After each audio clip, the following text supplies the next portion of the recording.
left behind. I never wanted earthly enjoyments. I have lost all wish for my salvation. I must see my machine in strong working order, and knowing for certain that I had put in a lever for the good of humanity, in India at least, which no power can yet drive back, at least in India, I will sleep without caring what will be next. And may I be born again and again and suffer thousands of miseries so that I may worship the only God that exists, the only God that I believe in, the sum total of all souls, and above all, my God the wicked, my God the miserable, my God the poor of all races of all species, is the special object of my worship. This is the special object of worship. Can you imagine? Nobody wrote like that. Swamiji writes, my Lord, the wicked, even the wicked there is divinity within the wicked also. Not only divinity in poor, in the afflicted, in suffering, but in the wicked. My God, the wicked. When I go to the prison houses, and when I tell this word, this is what Swami Vivekananda said, even among you also is the same divinity. They start weeping, these prisoners. Getting the message of Swamiji. They want to read the book of Swami Vivekananda. My God the wicked, my God the miserable, my God the poor of all races of all species is a special object of worship. In so many ways, Swami Vivekananda said, I'll continue to inspire men everywhere. And he's still there. He said, I am a voice without form. Unfortunately, the original voice is not yet traceable. Many people, they tell me, Swamiji, I'll give you a beautiful CD of original voice of Swami Vivekananda. I said, thank you very much, but I already got that. Huh? But that is not the original voice of Swami Vivekananda, which is going on the internet, and so many people are telling, no. We have tried our best to recover that voice, but so far we have not been successful. Because first of all, there was no such recording facility available at that time, in 1893, during the World Parliament of Religions held in Chicago, or up to 1902, that discovery was made. At the most, there were cylinder discs available, which could record up to 3 beats.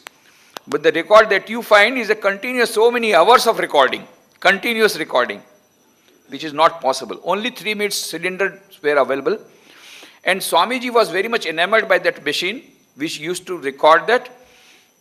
So he sent that machine to Maharaja of Khetri, Maharaja of Mysore, and also sent his own voice, recorded in a cylinder, sent to Maharaja of Khetri. And Maharaja of Khetri was his disciple, Ajit Singh Ji.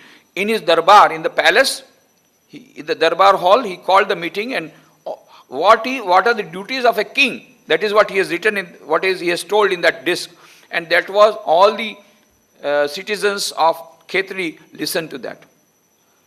But unfortunately, we wanted to discover that, but this is our typical Indian tendency, no historical sense.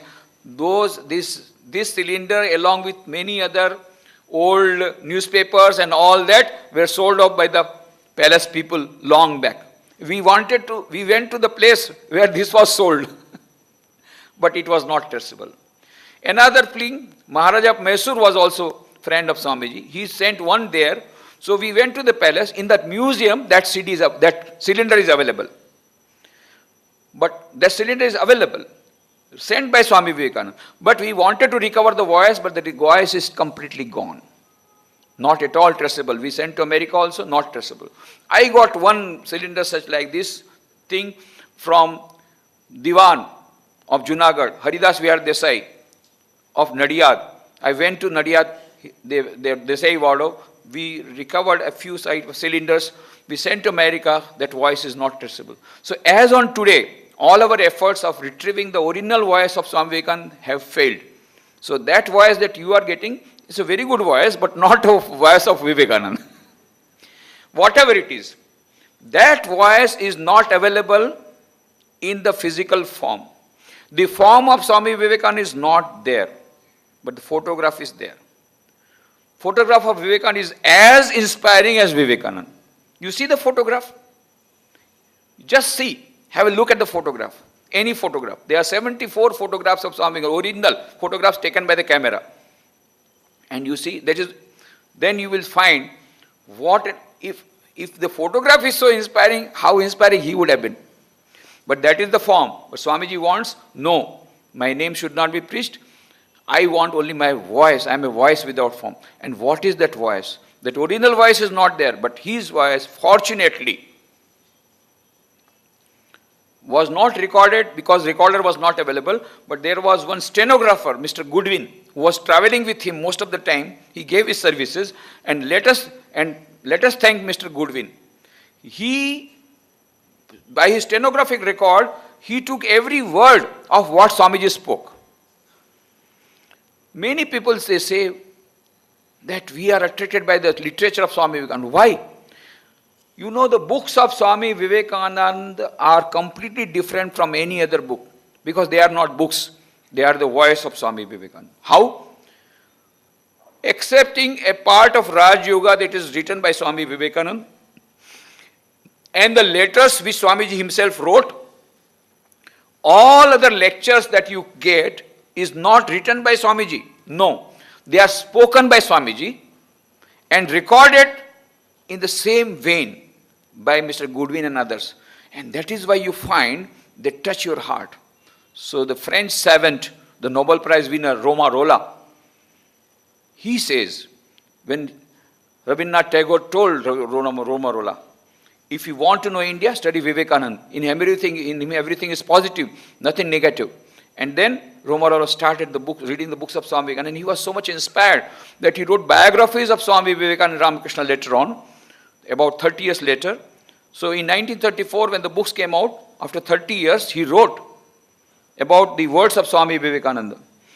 His words are great music, phrases and the style of Beethoven. I cannot touch these sayings of his, scattered as they are through the pages at a 30th distance, without receiving a thrill through my body like an electric shock. So we get that electric shock, that electrifying influence, because these are the words of Swami Vivekananda.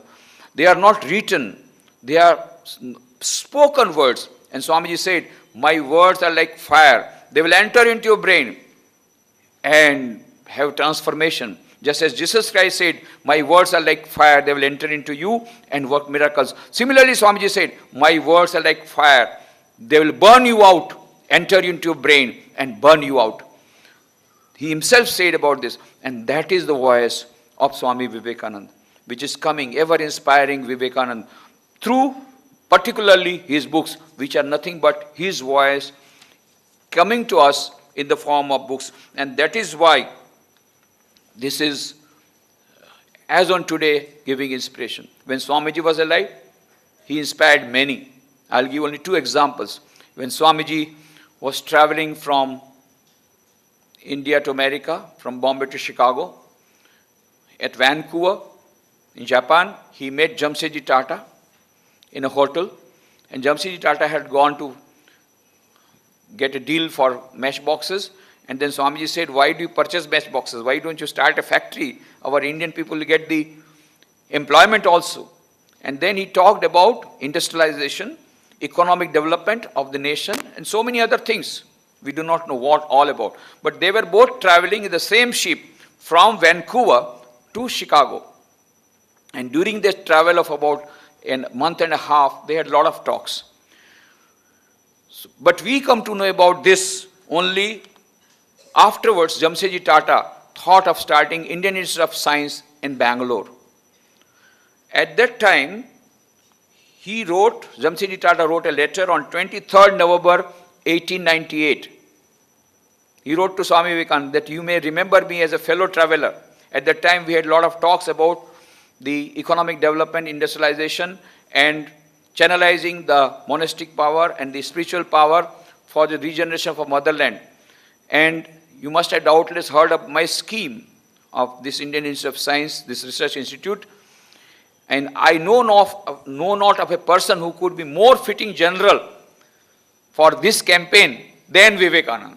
And so I would request you to give your help in this And Swami Vivekananda at that time was busy otherwise, but then he told the editor of Prabuddha Bharata, who wrote a beautiful article, beautiful editorial, a news item, that this is a very good scheme and must be given. And then Swamiji put Nivedita on the job, Sister Nivedita, Miss Margaret Noble, whom he had brought from England, as you know. And because she dedicated herself, her whole life, sacrificed her whole life for the sake of motherland India, that's why Swami Vivekananda gave her the name Nivedita, the dedicated one. So he put Nivedita on the job for helping, and later on, as you know, as we all know, that Indian Institute of Science, Bangalore came up. But this is the background. So Swami Vivekananda inspired Jamshedji Tata with his words when he was in physical frame. He also inspired John D. Rockefeller. We are now talking about corporate social responsibility, CSR. We're talking about trusteeship management. But very few people know, for the first time in the world history, in the corporate sector, it was Swami Vivekananda who initiated this trusteeship management. There is an interesting incident. When Swami Vivekananda is in Chicago, after the World Parliament of Religions, as you know, he became very popular. He was an unknown monk. On 11 September 1893, he delivered his historic speech in the World Parliament of Religions. Mind you, that was also 9/11. And because we did not listen to his message of 9/11, of harmony of religions, there was another 9/11 in 2001, and the world tower broke. It is high time for world peace. We must have harmony of religions. We must adopt the message of Swami Vivekananda. So we are going to have another 9/11. Same art institute where this Parliament of Religions was held, same art institute, we are going to have, the government of India is going to have a symposium on Swami Vivekananda. The Indian Council of Cultural Relations is holding, and I have been made the chief coordinator. So that symposium on Swami Vivekananda, a global leader for a global civilization, will be held in the same art institute. So once again we want to give that message of harmony of religions, third 9/11, so that another 9/11 does not take place once again. Let us remember that message of harmony of religions. So you know how he became popular overnight. On 11 September till evening, he was an unknown monk who had gone, and he was not allowed also admitted into Parliament of Religions. When he went from India there, and when he reached there, the committee told, have you got any credentials? Have you brought any letter? From where you are coming? Who has sent you? He said, I have come by myself. Some young people told me to go, so I have come.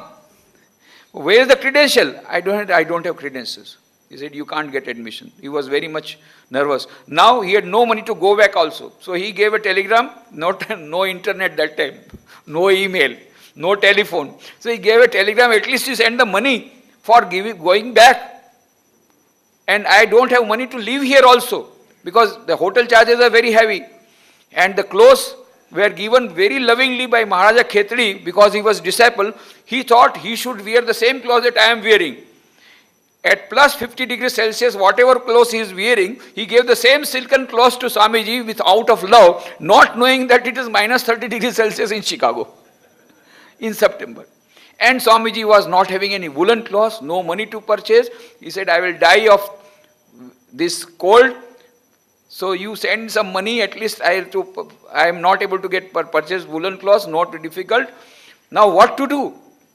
He remembered, while he is coming from Vancouver to Chicago, he had met a lady. So he was from the side of Boston, Meadows, that was the small village near Boston. She had told Swamiji, you please be my guest. So he thought it's better to go to that lady, and at least lodging, boarding will be assured. Because you cannot beg money in America as you can beg here in India. Nobody would entertain you.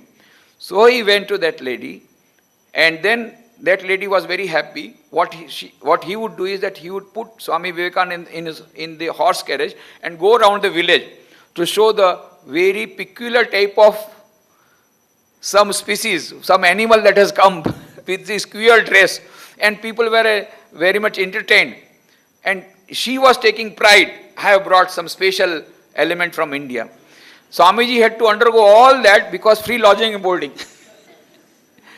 But anyway, the chance brought Swamiji to nearby. When they went to Aniscombe village, nearby there was the house of Professor John Henry Wright, who was from Harvard University. And Mrs. Wright used to come to this Swami Vivekananda for listening to his advices. Professor Wright, when John Henry Wright, when he heard Swamiji and when he came to know about his deep knowledge, he said, Swamiji, you ought to go to the Parliament of Religions. Swamiji said, I came only for that. But they are telling you can't be admitted. Where is the letter of introduction? You don't have credentials. And then John Henry Wright said, Swami, to ask credentials from you is like asking the sun as to what right it has to shine on the earth. And then Swamiji wrote a letter, an introduction letter to Dr. Henry Barrows, who was the chairman of that committee. Professor John Henry Wright wrote, here is a man who is more learned than all our professors put together. All our professors put together. That was the wisdom of Swamiji. And with that letter, he started from Boston back to Chicago, because now it was the time. He had reached 2 months back. Now 2 months somehow passed. Now September, 9th September, he reached Chicago railway station at night. Now he had told, there was one person accompanying, he was a businessman, and he wanted to know what is the place all about, where I have to go. So he showed that letter. This is the address where I have to go. The Committee of Parliament Religious, that was the address. And that person said, yes, I will take you to that. But when he got down, where that person disappeared, he did not know, and the address also gone with him. Now he has no address also, and it is a night, chilly night, so much, and no, you can't bake food. So somehow there was a small wagon, railway wagon. He went inside to protect himself from the cold. Whole night he passed. Morning he got a smell from a lake, some water. He was from Bengal, he loved water. So some water smell is coming. So there must be some lake inside. And then he went towards the Michigan lake, and that is how near Michigan lake he started begging food, but nobody gave, and they all turned him down. Then near a church, there was a tree. He sat down. Okay, Lord, if you want, I should die of hunger and thirst. Let thy will be done. And he sat down. Now I want to die. And as soon as he put it in the hands of God, there was a window that opened from the front side. That was Mrs. Hell. She came down. He said, Swami, are you a delegate to the Parliament of Religions? Swami said, yes. Then he said,